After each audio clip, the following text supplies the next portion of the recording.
Hello, everyone. Welcome to WD Carousel podcast. My name is Ian. And I'm Crystal. And we're going to go ahead and talk about a movie, but we get to do a holiday themed with it because, it's Christmas coming into Christmas. I'm doing great. I know, honey. It's okay. You're good. We will take our steps. It's been a very long year, a very long week. But before we do that, let's just talk a little bit about our Patreon. We do out there have Patreon for you guys to come check out, help support our channel, help support this show.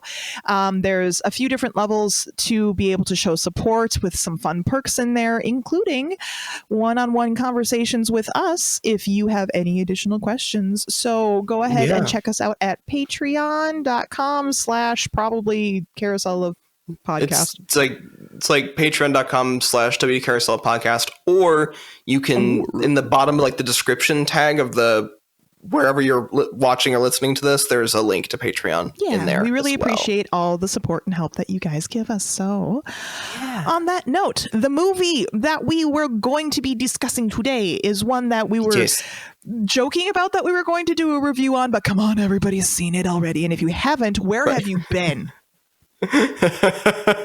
Then we are talking today about Muppets Christmas Carol, which again, I feel like that's the Christmas Carol that everyone's seen. Well, is that a correct assessment? It is the best Christmas Carol out there.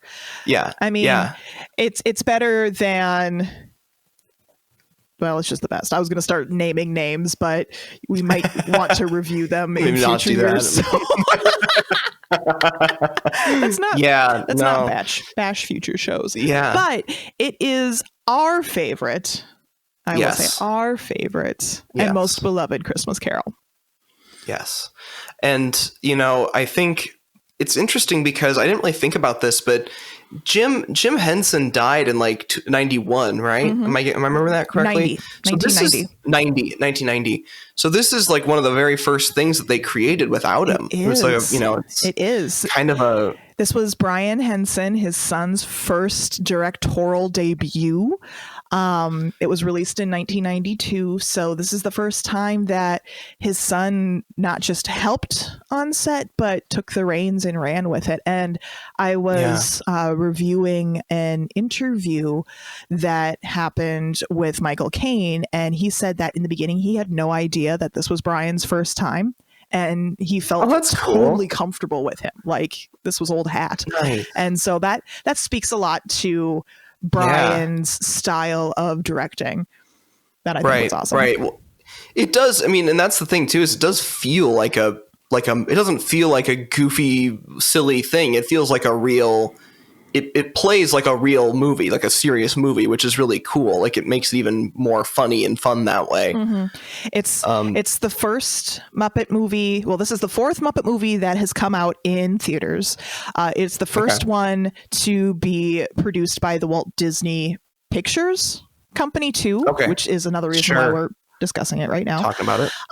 But it's the first one that does not have any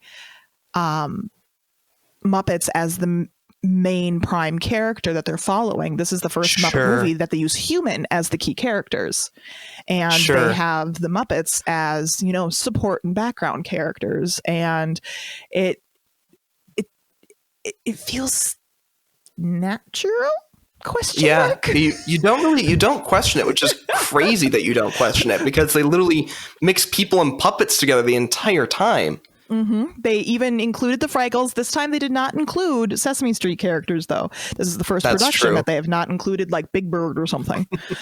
Right. So, fun little factoid that I found out about while I was doing research on this. The theatrical trailer used the same music from Beetlejuice that came out in 1988, which was a common practice.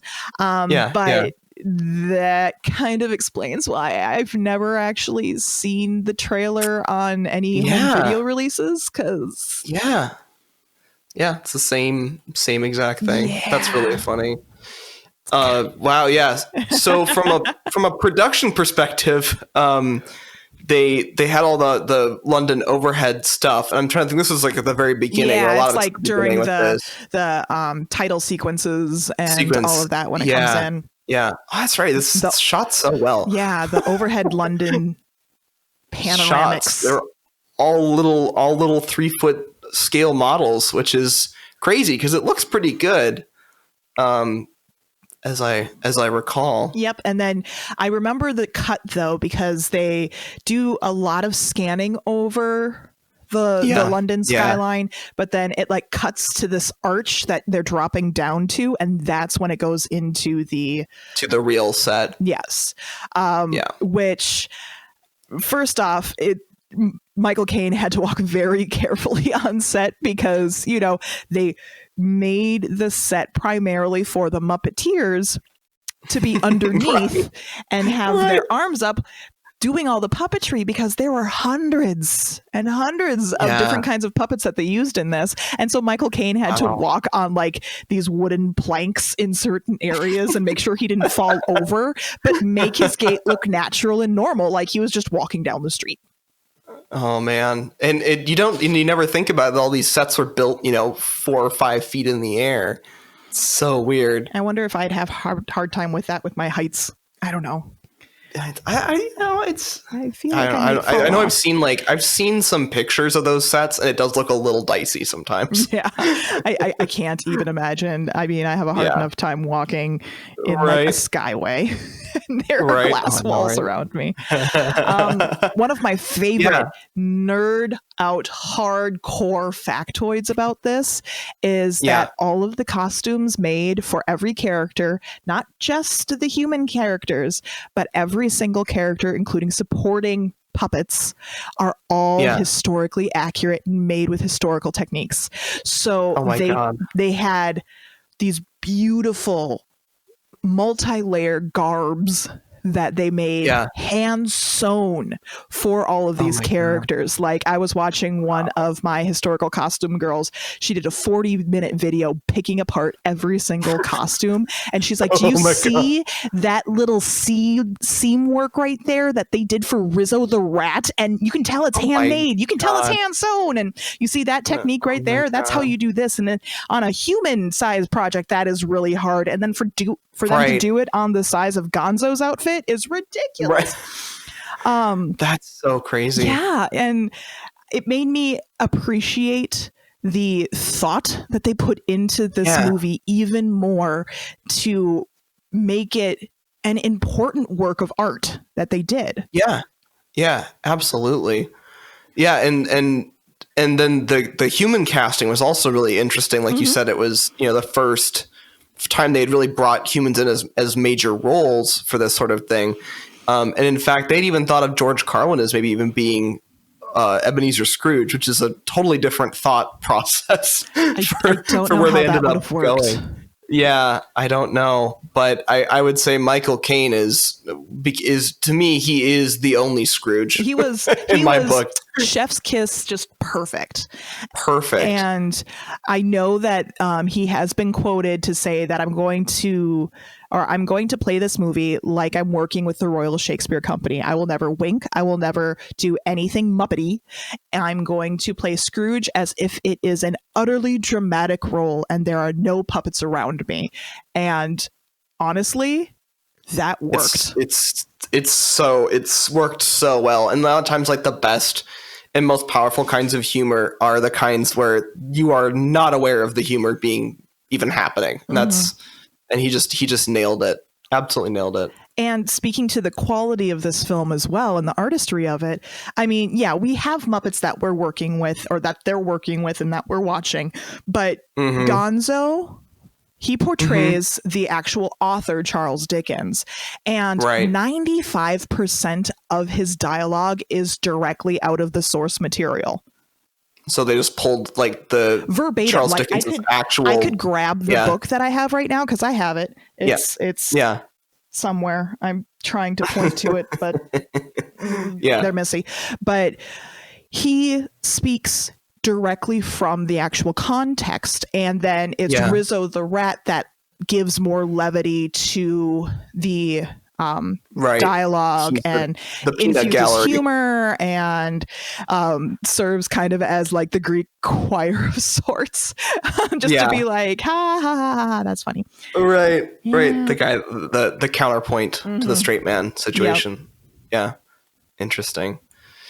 And the heat wave bit is that I'm trying to remember how that played out. Like, I don't remember why that like suddenly has slipped my mind. So this where is RZA does the heat wave thing. Yep.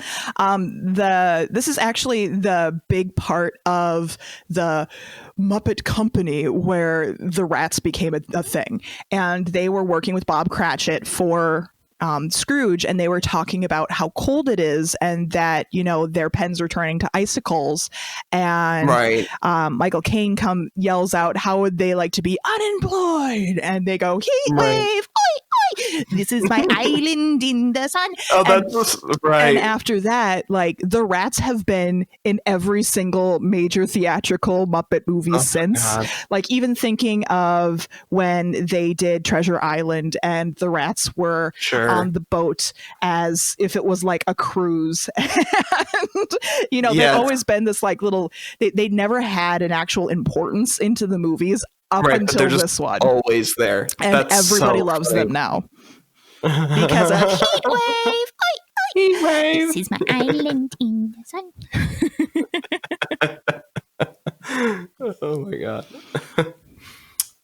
Yeah, and then so also most of the Muppets are left-handed. Is there a logistical reason for that, or they just are? I could see it as the puppeteers' hands, because you know most of the puppeteers are going to be primarily right-handed, so that means that any gestures that the Muppet would have to make would be with the left hand. Easier done from the left hand. Yeah, that's what I was wondering. So that's where I think that comes from. That's funny. But you'd have to ask a professional puppeteer on that one. I don't know. Yeah, that's interesting. Fun fact about this, originally they were going to use existing Muppets to portray the past, present, and future, the ghosts of Christmas past, present, and future, which were going to be Scooter for Ghost of Christmas Past, Miss Piggy as present, and future was going to be Gonzo. But they decided to make new creations for this movie and then reallocated the roles of Miss Piggy to be Mrs. Bob Cratchit. Right. I don't remember her first name. Yep. And then Gonzo to be Charles Dickens. Unfortunately, Scooter then was cut from the movie. Scooter got the shaft. Oh, no, he didn't. No, yeah, he did. He's not in there anymore. Yeah, he did. I don't remember what he was. Yeah. I got for a second got him confused with Bunsen Honeydew. Oh, yeah, no. Two different things. So the Ghost of Christmas Past that they did create was actually an aquatic puppet, and that's how they got the fluid motions of this creepy little child doll, floating around. Creepy. And originally they wanted to have it in a tank of baby oil, and they'd been producing it and filming it through this tank of baby oil because the viscosity allowed it to move a little bit differently.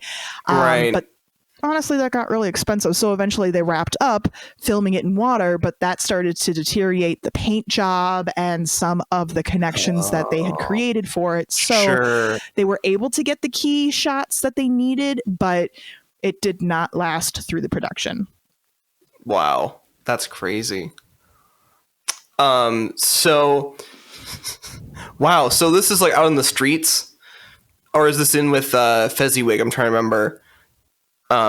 You're looking out in the crowd of Muppets, and in the back you can see a lobster hanging out of a basement window. And in one of Charles Dickens's main, like one of because I finally just read the book for the first time like this year, which is crazy. That big. No, it's really quite short. And he definitely has lots of weird like metaphors and turns of phrase that he'll do.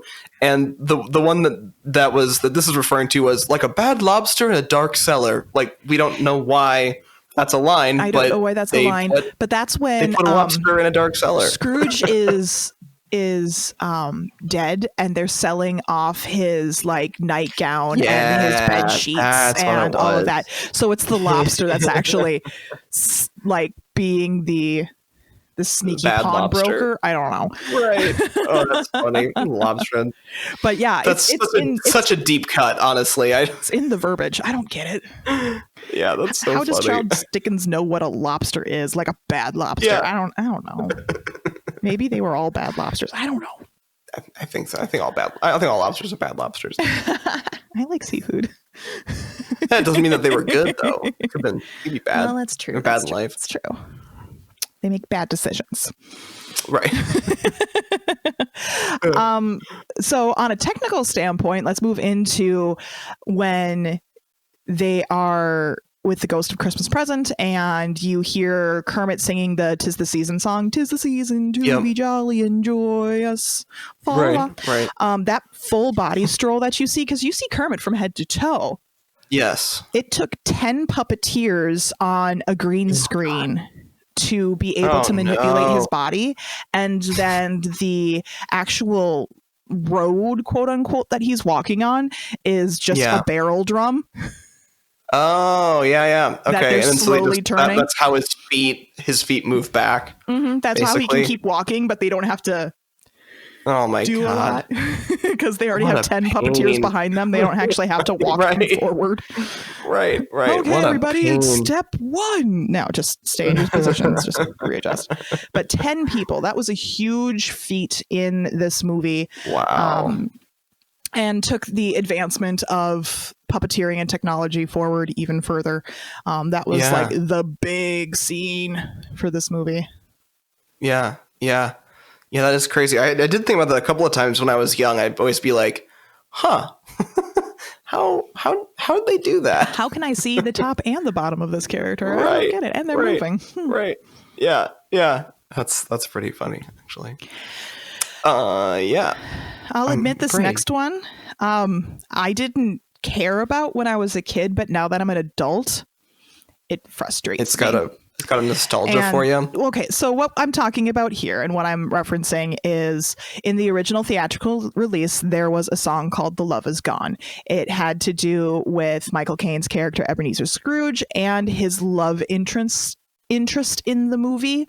The one that he, had been courting, but then decides that he needs to make more money before they can settle down. And it's been going on for so long. He's basically been stringing her along. And she's just like, nah, the love is gone, dude. I'm leaving. I'm not going to wait for you any longer.